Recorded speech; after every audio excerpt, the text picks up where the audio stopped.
Le Parti québécois promet de retirer le Québec du projet de TGV Québec-Toronto s'il forme le prochain gouvernement. Le parti juge que les milliards associés au train à grande vitesse seraient mieux investis dans les écoles, les hôpitaux, le transport collectif local, les infrastructures vieillissantes du Québec. Avec nous, Joël Arsenault, député du Parti québécois des Îles-de-la-Madeleine. Bonjour.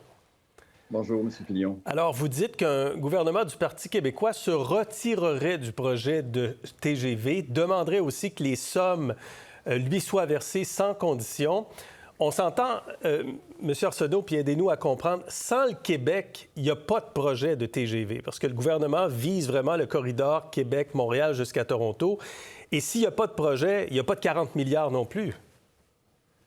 Oui, mais s'il y a une volonté pour le gouvernement fédéral d'investir au Québec, nous, on pense qu'il devrait plutôt appuyer les priorités d'un gouvernement du Québec qui doit absolument mettre fin au déficit abyssal du maintien des actifs. On a l'Ordre des ingénieurs qui nous demande de faire ce virage-là. On a évidemment le dernier rapport qui a été soumis au maire de l'UMQ par Mme Monique Forget, Jérôme Forget, et M. Nicolas Marceau, il y a un certain consensus. Alors, si il faut s'éloigner de la coupure des rubans, je pense que le premier grand méga-projet qui va coûter des milliards de dollars aux Québécois également, c'est celui du TGV. Mais est-ce qu'on ne peut pas faire les deux? Le gouvernement fédéral dit qu'on peut faire les deux. On vient d'annoncer 10 milliards pour les infrastructures du Québec. Mais c'est important aussi, selon le gouvernement, de faire le TGV. On ne peut pas faire les deux, investir dans les infrastructures du Québec et faire ce grand projet? Nous, on voit la CAQ depuis 8 ans qui essaye de faire les deux et pourtant, le déficit de maintien des actifs s'est creusé puis des nouveaux projets n'ont jamais pu aboutir.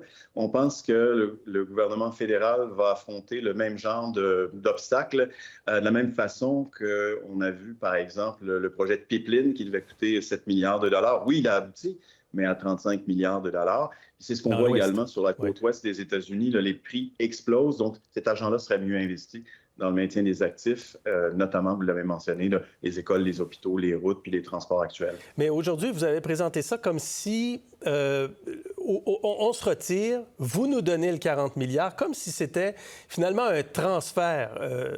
C'est pas un programme qu'on crée et le gouvernement du Québec se retire et le gouvernement fédéral transfère de l'argent.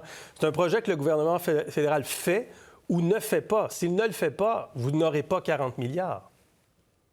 Oui, mais s'il ne fait pas puis qu'il continue de puiser de l'argent dans nos poches, la question qui doit se poser, c'est est-ce que les Québécoises et Québécois en ont pour leur argent alors qu'ils veulent avoir des services hospitaliers, des services routiers et de transport collectif et des écoles qui sont à la hauteur de leurs attentes et de leurs ambitions?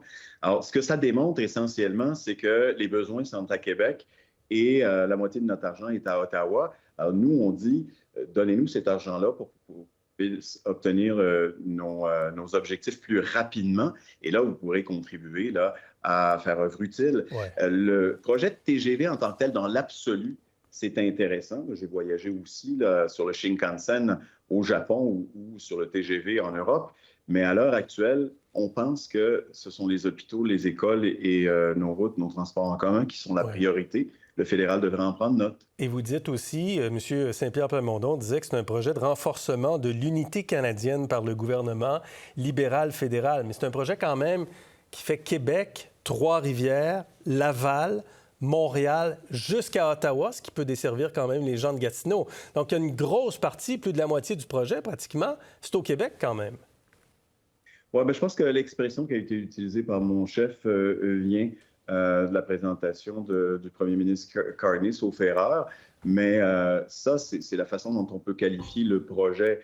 Ce sur quoi, moi, je pense qu'il faut insister aujourd'hui, c'est sur les sommes colossales qui risquent d'être investies dans ce projet-là. Au début, on parlait d'une fourchette de 60 à 90 milliards de dollars.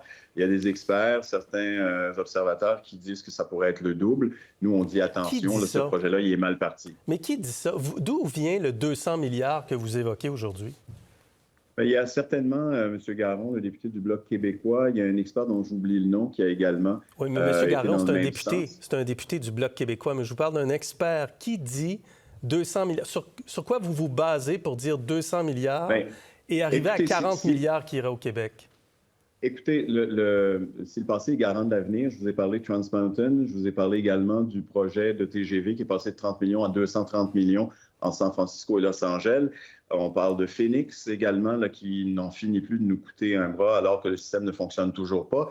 Curam, ce sont des gaspillages qui ont été réalisés sous le gouvernement libéral fédéral. J'ai peine à croire que ce sera mieux avec le TGV alors qu'on est vraiment là, au balbutiement d'un projet qui semble bien mal parti. OK. Donc, le 200 milliards, ça vient de nulle part, dans le fond. C'est une extrapolation que vous faites. Et le 40 milliards que le gouvernement, que vous réclamez aujourd'hui, c'est un chiffre qui n'existe pas, dans le fond.